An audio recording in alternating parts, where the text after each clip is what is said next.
بسم اللہ الرحمن الرحیم۔ گمنام ہیرو کے معزز ناظرین السلام علیکم۔ دوستو لائک ضرور کر دیا کریں، شکریہ۔ آئیے چلتے ہیں کہانی کی طرف۔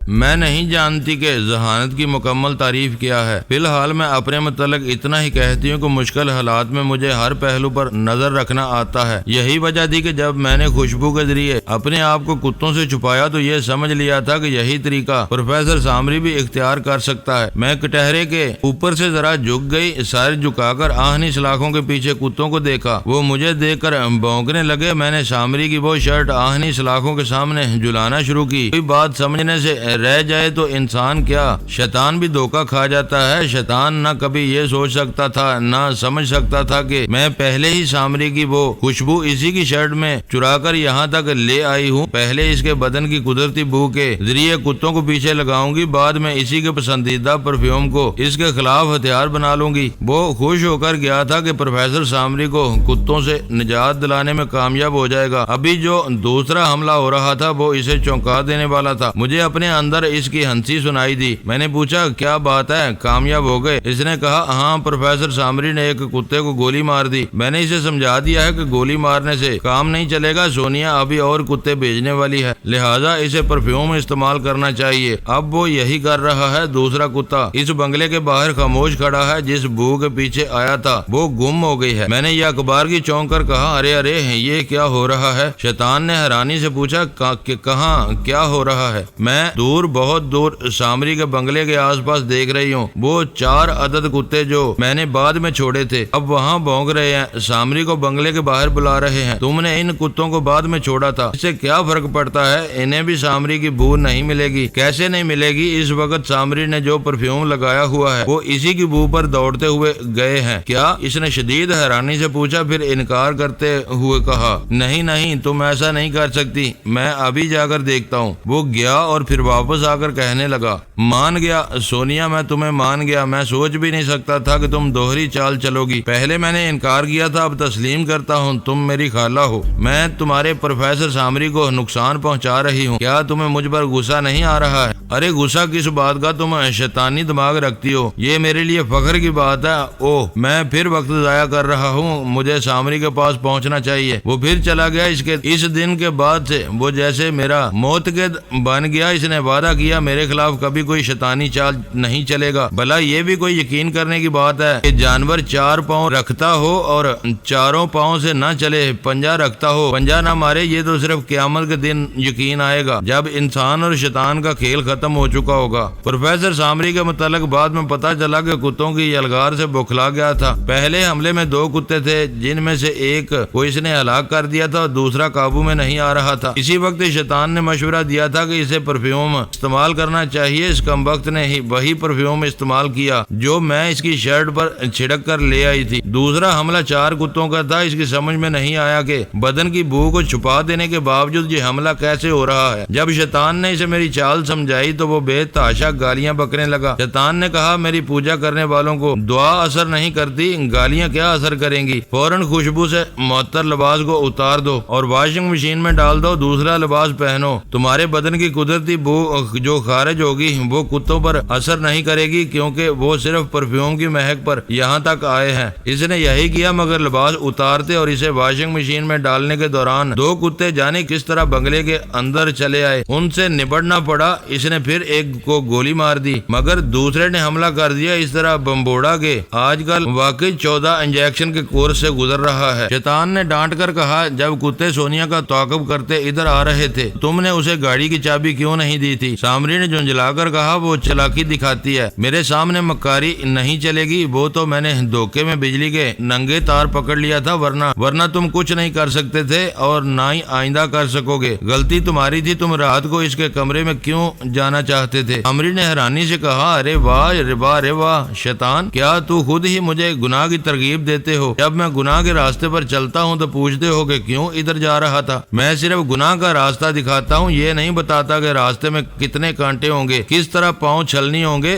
کیسی جان لیوا دلدل ہوگی کہ دنسنے کے بعد قیامت کے دن ہی نکالا جا سکے گا۔ تم خود کہہ رہے ہو کہ تمہارے ماننے والے تمہارے راستے پر چلنے والے نقصان اٹھاتے ہیں، فائدہ بھی اٹھاتے ہیں۔ تم نے پروفیسر سامری کی حیثیت سے جو شہرت اور دولت حاصل کی ہے وہ اپنی محنت سے کبھی نہیں کر سکتے تھے۔ تمہیں ہپناٹزم کا علم سیکھنے کے لیے پتہ نہیں کتنے سال لگ جاتے، لیکن تم نے کالا علم سیکھا، میں نے سکھایا، اور اس کے ذریعے تم نے ہپناٹزم پر عبور حاصل کر لیا۔ آج اس کے ذریعے تم مختلف خطرناک تنظیموں کے کام آتے ہو اور ان سے منہ مانگی رقوم وصول کرتے ہو۔ آج شمالی امریکہ میں تمہاری طرح کالا علم جاننے والوں میں کوئی اتنا دولت مند نہیں ہے۔ تم ایک چھوٹے سے جزیرے کے مالک بھی ہو۔ میں اس جزیرے کے متعلق کچھ ضروری باتیں کرنے آیا ہوں۔ کیا کہنا چاہتے ہو؟ وہ جزیرہ سونیا کو کچھ عرصے کے لیے دے دو۔ اس نے چونک کر پوچھا، کیا کہہ رہے ہو؟ وہ جزیرہ اور سونیا کو دوں؟ جبکہ تم خود جانتے ہو کہ وہ کتنی مکار ہے۔ جہاں خود قدم رکھے گی وہاں سے اس کے قدم اکھاڑے نہیں جا سکیں گے۔ تم چاہتے ہو وہ میرے جزیرے پر قابض ہو جائے؟ میں وعدہ کرتا ہوں ایسی کوئی بات نہیں ہوگی۔ وہ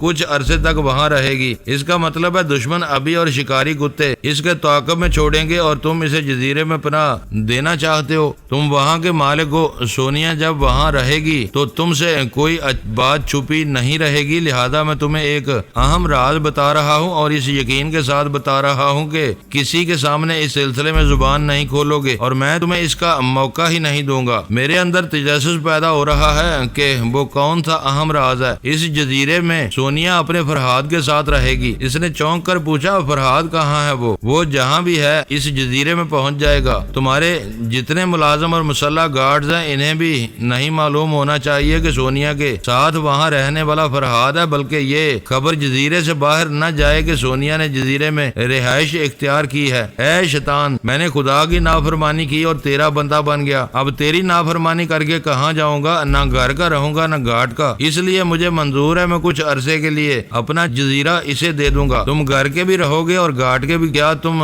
سوچ سکتے ہو کہ 2 ڈمی سونیا جو تیار کی گئی ہیں، ہم ان کے ذریعے مختلف خطرناک تنظیموں سے کتنی رقمیں وصول کر سکیں گے؟ اگر ہم اپنے منصوبے میں کامیاب رہے تو تم ایک اور جزیرے کے مالک بن جاؤ گے۔ وہ لالچ میں آ گیا، شیطان نے کہا، مگر اس بات کو اچھی طرح یاد رکھنا، تم نے کسی بھی خطرناک تنظیم کے سربراہ کو یا کسی بھی فرد کو سونیا اور فرہاد کے متعلق بتایا تو وہ دن تمہاری زندگی کا آخری دن ہوگا۔ یہ بے انتہا دولت میرے اس بندے کے کام آئے گی جو تم سے زیادہ فرما بردار ہوگا۔ پروفیسر سامری نے دونوں ہاتھ جوڑ دیے، سر کو جھکا لیا۔ جس کی پوجا کرتا تھا اس کی نافرمانی نہیں کر سکتا تھا۔ میں بستر پر بیٹھا ہوا تھا، شیبا میرے دماغ میں تھی اور ہم دونوں سونیا کی داستان سن رہے تھے۔ وہ میرے سامنے ذرا فاصلے پر ایزی چیئر پر بیٹھی ہوئی تھی۔ میں اسے بڑی محبت سے دیکھ رہا تھا۔ وہ داستان سنانے کے دوران کرسی پر بیٹھی آگے پیچھے ڈولتی جاتی تھی۔ ڈولتے وقت یوں لگتا تھا جیسے کبھی وہ بالکل میرے پاس آ رہی ہو اور کبھی دور جا رہی ہو۔ اس کی حقیقی زندگی بھی یہی تھی، کبھی وہ میرے پاس آتی تھی اور کبھی اتنے عرصے کے لیے دور چلی جاتی تھی کہ اس کی قربت کے لیے ترستا رہتا تھا۔ وہ کرسی سے اٹھ کر میرے پاس آئی، پھر کھانے کی ٹرالی سے ایک ڈش اٹھا کر میری طرف بڑھاتے ہوئے بولی،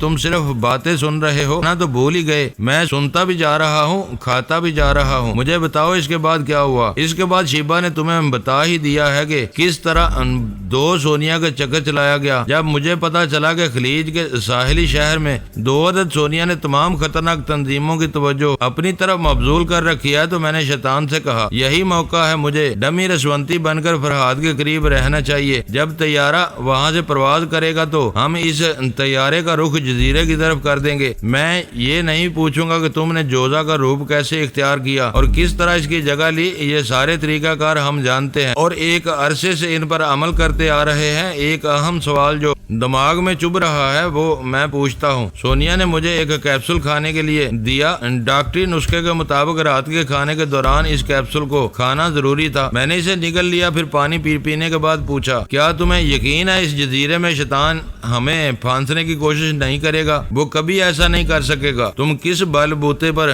کہہ رہی ہو؟ جبکہ ساری دنیا کی خطرناک تنظیمیں فرہاد اور سونیا کو ایک ساتھ زندہ یا مردہ چاہتی ہیں۔ ان کی یہ خواہش اب پوری ہوگی۔ ہم دونوں ایک چھوٹے سے جزیرے میں ہیں، ہمارے چاروں طرف سمندر ہے، یہاں سے فرار کا جو بھی راستہ ہوگا اسے شیطان جانتا ہوگا، وہ ان سب راستوں کی ناکہ بندی کر دے گا، پھر کیا ہوگا؟ وہ میرے پاس آ گئی، پھر جلدی سے اٹھ کر کھڑی ہو گئی، کہنے لگی سوری، میں بھول گئی تھی کہ شیبہ موجود ہے۔ شیبہ نے سوچ کے ذریعے پوچھا میں چلی جاؤں؟ میں نے سوچ کے ذریعے جواب دیا نہیں، میرے پاس رہو، میں نے بہت اہم سوال کیا ہے، اس کا جواب تمہیں بھی سننا چاہیے۔ سونیا نے مسکرا کر کہا بے شک شیبہ کو موجود رہنا چاہیے، میں یہ بتانا چاہتی ہوں کہ جب تمہیں رہائی نصیب ہوئی تو تم نے بابا صاحب کے ادارے کی طرف جا رہے تھے، لیکن تمہارے ادارے تک پہنچنے کی کوئی ضمانت نہیں تھی۔ میں دشمنوں کے پرانے ہتھ کنڈے جانتا ہوں، انہوں نے میرا راستہ روکنے کی سازش کی ہوگی۔ ایک مثال تو ہمیں پرواز کے بعد ہی مل گئی کہ ماسٹر کی کے آدمیوں نے اس طیارے پر قبضہ کر لیا تھا۔ اگر میں وہاں موجود نہ ہوتی اور تم کسی دوسرے